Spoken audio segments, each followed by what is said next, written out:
তুমি স্কুটি নিয়ে ভিক্টোরিয়ার চারপাশে রাউন্ড মারছো, ঠিক আছে, সে কোথায় আছে। এবার ভিক্টোরিয়াতে ভেতরে প্রেমিক প্রেমিকারা বসে থাকে, অনেক সময় একটুখানি হাত ফাত ধরে। ব্যাপারটা কি হয়, যারা যারা জানে তারা তো বুঝতে পেরে গেছে, অনেকে জানে না, অনেকে জানে। বাউন্ডারির বাইরে অনেক লোক, বেশিরভাগই একটু বয়স্ক, ভেতরে সিন দেখবে কি হচ্ছে। উইনার্স টিম ঘুরতে ঘুরতে ঘুরতে ঘুরতে দেখলো, এই গব্বর সিং, কি হচ্ছে, কি ভেতরে সিনেমা চলছে নাকি, না থানায় যাবে, মজার থানায় যাবো এখনই, না ম্যাডাম ভুলে গেছে ম্যাডাম, ফটো এখান থেকে দ্বিতীয়বার যদি দেখতে পাই তো কপালে দুঃখ আছে, চল। এবার তুমি মনে করো রাউন্ড মারতে মারতে ভিক্টোরিয়ার সামনে এসে দাঁড়িয়েছো, গাড়ি নিয়ে তুমি এবং তোমার টিম। ওকে, হঠাৎ করে তোমাদের পাড়ারই কোনো কাকিমা, কোনো কাকা, 4-5 জন যারা শীতকালেতে ভিক্টোরিয়া বেড়াতে এসছে, দেখলো, আরে তুই শ্যামলি না, তুমি, আরে কাকা কি ব্যাপার। তো নিজের এলাকার মেয়ে ওখানে ডিউটি করছে, পায়েতে গার্ড পরে, উঁচু চকচকে শু পরে, ধবধবে জামা প্যান্ট পরে, স্কুটির সাথে, অবশ্যই ভালো লাগবে। আরে শ্যামলি কি কেমন আছে, আরে কাকিমা ভালো। এই সামনে যে গার্ড আছে ভিক্টোরিয়াতে যাওয়ার, হয়তো মানুষের 10-20 টাকার টিকিট হয়, তুমি বলে, দাদা আমার বাড়ির লোক আছে একটুখানি দেখে দাও, হ্যাঁ ঢুকে দাও না, ঢুকে গেল। এই 10-20 টাকাটা কিন্তু বড় কথা নয়, এই যে তুমি তোমার পাড়ার কোনো কাকিমা কাকাকে ঢুকিয়ে দিলে, তুমি ভাবতে পারবে না কতটা ওরা আনন্দ পেল। তুমি ওই আনন্দটা ওরা যতটা পাবে না, ওরা বাড়ি যাবে, বাড়ি গিয়ে তোমার এলাকা শুধু সবাই জেনে যাবে, আরে শ্যামলের মেয়ে শ্যামলি, আরে তুই জানিস চায়ের দোকানে, আরে বাবা তোর হারার ছেলে তো বলে নাকি ও হায়দ্রাবাদে আছে, এই আছে সেই আছে, জীবনে তো এখানে আসতে দেখলাম না, কোনো মানুষকে তো হেল্পও করে না। শ্যামলের মেয়েকে দেখ, আমরা গেছিলাম, বাবা সঙ্গে সঙ্গে বলো কাকা কাকিমা চলো, টিকিটই কাটতে হলো না, টিকিটই কাটতে হলো না, পুরো এলাকা বলবে বাবা শ্যামলের মেয়ে বিশাল জায়গা আছে। যাই হোক, এইগুলো হলো ভালো লাগা। এইবার এই কথাটা কিন্তু কোনো না কোনো ভাবে তোমার বাবা মায়ের কাছে যাবে। তোমার মা পাড়াতে বৌমাদের সাথে গল্প করছে, ওখানে আরে তোমার মেয়ের তো বাপরে বাপ, ওখানে আমাদের টিকিটই লাগলো না, এমনি বলো দাদা আমাদের লোক আছে, সঙ্গে সঙ্গে ঢুকিয়ে দিল। তারপরে কি ওরা হয়তো ভিক্টোরিয়াতে ঘুরে টুরে বেরোলো, দেবে কলকাতায় লেবু জল বিক্রি হয়, তুমি বলে কাকা 8 জন আছে আমার বাড়ির লোক, লেবু জল সবাইকে খাইয়ে দাও, বলে হ্যাঁ দিদিমণি ম্যাডাম খাই দিচ্ছি, সবাইকে লেবু জল খাওয়ালো, টাকা দেবে, টাকা পেমেন্ট আমি করে দেবো, আরে দিদিমণি আপনি আছেন তো, চিন্তা কি আছে, আমি আছি তো, সবাইকে লেবু জল খাইয়ে দিল, টাকা দিয়ে দিলাম, আরে না না আপনি রাখুন না, ম্যাডাম আছে সব দিয়ে দেবে। কত টাকাটা 10 টাকা 20 টাকা ম্যাটার করে না, ওরা বাড়িতে গিয়ে তোমার যতটা খুশি হবে না তুমি ভাবতে পারবে না, ভাবনা চিন্তার বাইরে।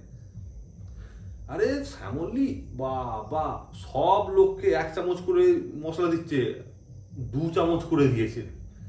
তুমি এই ছোটখাটো ব্যাপারগুলোই মানুষের আনন্দ দেয়। তুমি এখনো ভাবতে পারো, তোমাদের হয়তো ওরকম ম্যাচুরিটি এখনো আসেনি যে ওই যে তুমি বলে দিলে বলে হয়তো সবাইকে 1 চামচ করে মশলা দিচ্ছিল, তোমার বাড়ির লোককে যখন জলটা বানায় লেবু জলটা 2 চামচ মশলা দিয়েছে, ওতেই মানুষের আনন্দ। তোমাদের পাড়াকে, তোমাদের এলাকা শুধু সবাই জেনে যাবে যে শ্যামলের মেয়ে শ্যামলী কলকাতা পুলিশে কাজ করে, হ্যাঁ বিশাল একদম ভালো পদে আছে। এই ছোটোখাটো আনন্দ নিয়েই জীবন। এই তোমার বাবার কাছে যখন লোক ফেরত হয়ে কখনো চায়ের দোকানে বলবে না যে শ্যামল তোর মেয়ে তো খুব ভালো জায়গায় কাজ করে, তোর মেয়ের কথা শুনলাম আজকে যে অমুক রামবাবু গেছিল, রাম গেছিল, তোর মেয়ে তো টিকিটই লাগলো না ভিক্টোরিয়া ঢুকতে, আবার অনেক খুবই ভালো লাগলো রে ভাই, তোমার বাবার আনন্দে না, তোমার বাবার আনন্দে চোখে জল চলে আসবে, তুমি ভাবতে পারো তোমার মায়ের আনন্দে তোমার চোখে জল চলে আসবে। এই হচ্ছে ভালো লাগা, এই জন্য তুমি এখন কষ্ট করবে। তো হ্যালো নমস্কার জয় হিন্দ, আমি মিস্টার ব্রাইট কেপি। আজকের ভিডিওটা শুধুমাত্র বোনদের জন্য, বোন বা আমার সমবয়সী যারা আছে, যারা পরীক্ষা দিচ্ছে পুলিশের জন্য, তাদের জন্য এই ভিডিওটা। অনেক মেয়ের 2-1 বার হয়তো যারা পরীক্ষা দিয়েছো, যারা হয়তো পাস করতে পারোনি, বাড়ি থেকে কিসের প্রেশার, বিয়ে করে দেওয়ার প্রেশার। মুসলিম ফ্যামিলিতে মেয়েদের একটুখানি বয়স পেরিয়ে গেলে বিয়ের জন্য তোড়জোড় শুরু করে দেওয়া হয়, অনেক হিন্দু বাড়িতেও হয়, সব বাড়িতেই। গ্রামাঞ্চলে এখনো ওরকম অনেক বাড়ি আছে, 1-2 বার মেয়ে পরীক্ষায় ফেল করে গেল কি ভাই তোড়জোড় শুরু করে দাও, আর হবে না। কিন্তু সেই মেয়েটা হয়তো পড়াশোনা করতে চায়, শুধুমাত্র পড়াশোনা না, সার্ভিস করতে চায়, এবং সে যদি একটু সুযোগ পায়, সাপোর্ট পায়, মারবে চাকরি। তাদের জন্য তারা এই ভিডিও তার বাবা মাকে দেখাতে পারো।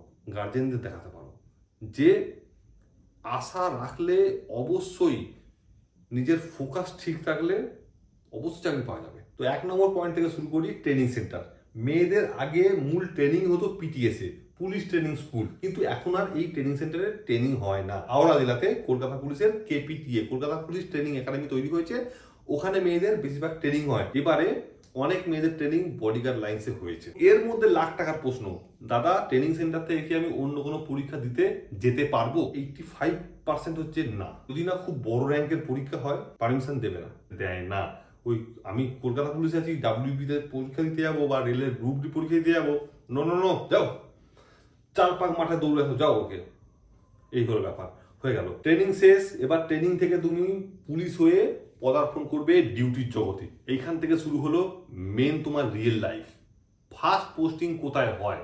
যে ধরার ক্ষেত্রে ছেলেদের যেমন গুরুত্বপূর্ণ ভূমিকা থাকে, মেয়েদেরও তেমন খুবই গুরুত্বপূর্ণ ভূমিকা থাকে। 2 নম্বর পয়েন্ট, কোথায় কোথায় পোস্টিং হবে? একটা মেয়ে যখন ট্রেনিং সেন্টার থেকে ঢুকলো, কোন কোন ডিপার্টমেন্টে পোস্টিং হতে পারে?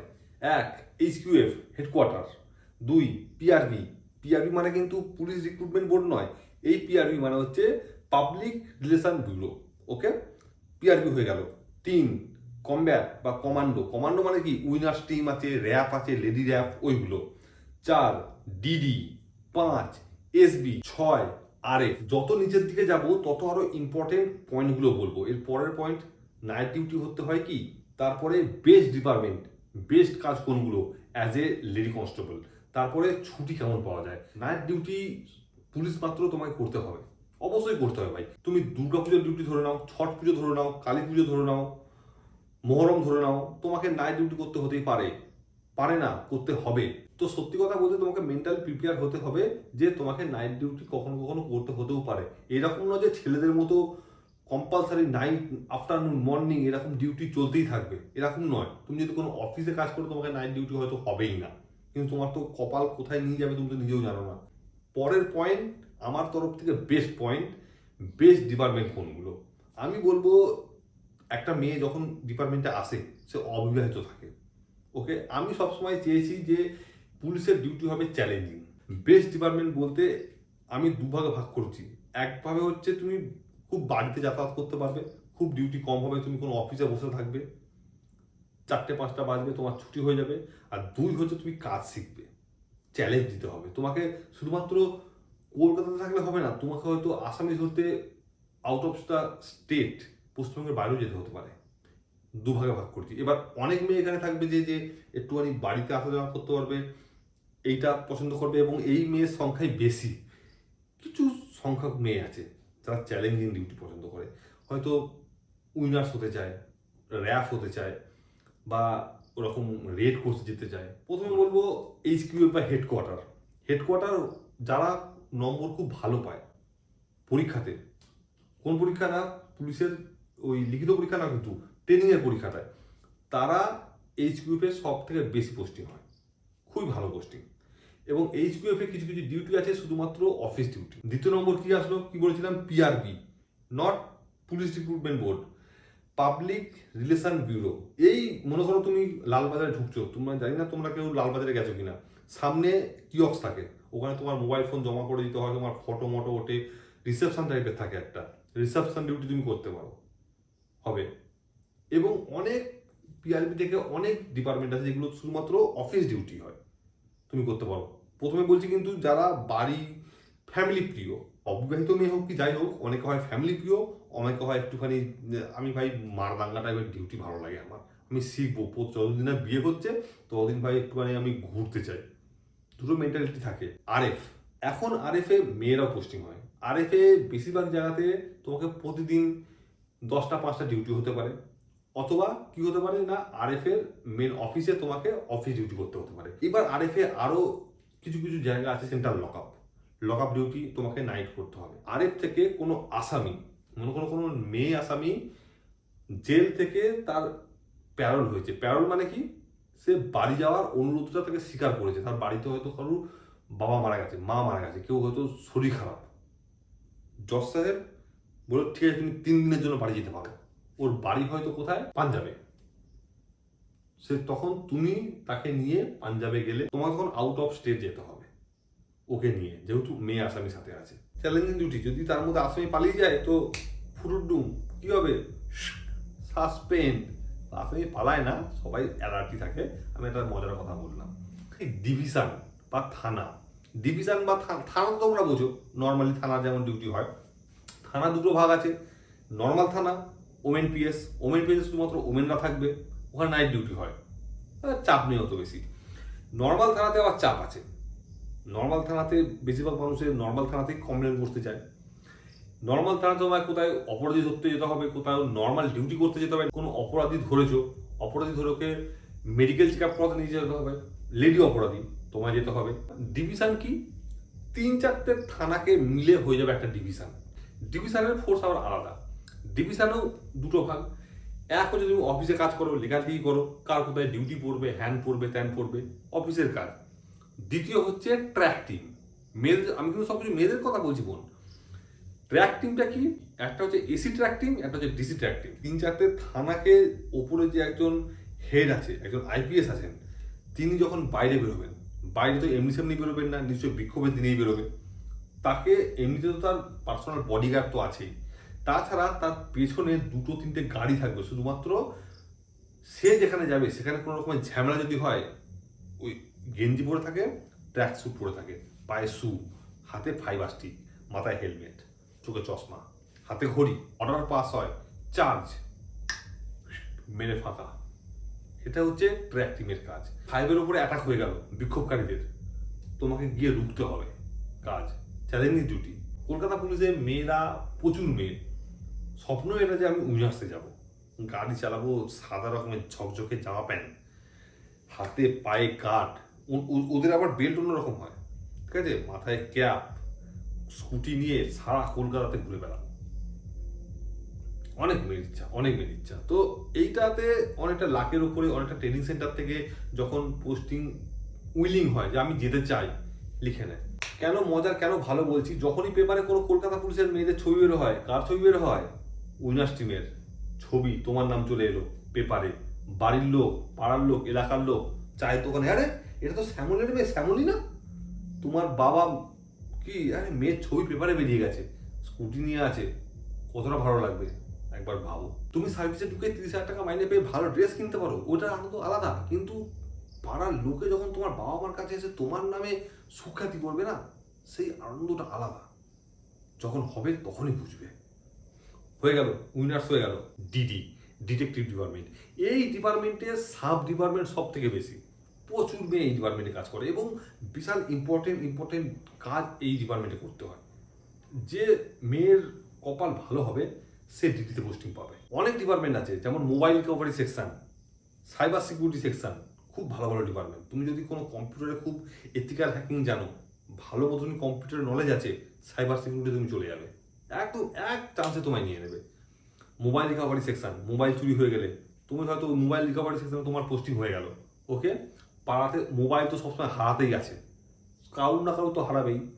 হয়তো তুমি হয়তো দেখলে কোনো তোমার পাড়ার লোকের মোবাইলটা হারিয়ে গেছে, ওকে, তুমি ঠিক আছে নিয়ে গিয়ে ঠিক তোমার বের করে নাও, মোবাইল নিয়ে নাও। একটা সাইড এফেক্টও আছে, যদি একবার জেনে যায় তুমি মোবাইল রিকভারি সেকশনে আছো, তো তোমার কাছে তো মাসে মোটামুটি 10টা তোমার কাছে আসতে থাকবে, আমার মোবাইলটা হারিয়ে গেছে, আমার মোবাইলটা হারিয়ে গেছে। তাই জন্যে যারা যারা মোবাইল রিকভারি সেকশন বা এইরকম সেকশনে যাদের পোস্টিং হয়, তাই বলে না, বললে অটোমেটিক আবদার এত আসে, মেটানো যায় না। কিন্তু আমি তোমাদের একটা কথা বলি, প্রথম চাকরিতে এসে চ্যালেঞ্জিং ডিউটি করতে ভালো লাগে, কিন্তু যখনই তোমার আস্তে আস্তে বয়স বাড়বে, হয়তো ফ্যামিলি হবে, বিয়ে টিয়ে হবে, তখন আস্তে আস্তে না দেখবে তোমার অফিস ডিউটির দিকে তোমার মন চাইবে, নজরটা অন্যদিকে যাবে, তখন আর চ্যালেঞ্জিং জীবনের প্রতি আস্তে আস্তে মোহ মায়াটা কেটে যাবে। এবার আছে কি এসবি মানে স্পেশাল ব্রাঞ্চ।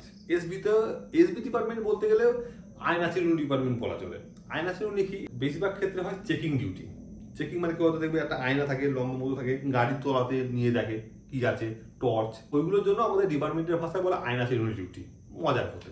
এসবি ডিউটিতে তুমি চ্যালেঞ্জিং পাবে, তুমি মানুষের সার্চ করবে, মানুষের তুমি সাইকোলজি বুঝতে পারবে, কাকে সার্চ করতে হবে, অ্যাজ টিটি।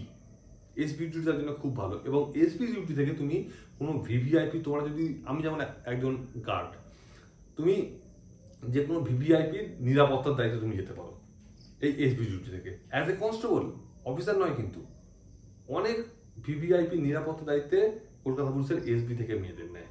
এছাড়া আছে রুটিন চেক আপ, কোনো জায়গায় ভিআইপি যাবে তার আগে কর্ডন করে দিল, ওই জায়গাতে সব কিছু চেকিং মেকিং করতে হবে, এসবি ছেলে মেয়েরা যাবে। এর মধ্যে বলে রাখি, কলকাতা পুলিশের ট্রাফিক ডিপার্টমেন্টে কোনো মেয়েকে রাস্তায় দাঁড়িয়ে কিন্তু ডিউটি করতে হয় না। এবং আর একটা কি আছে, নাইট সেন্ট্রি।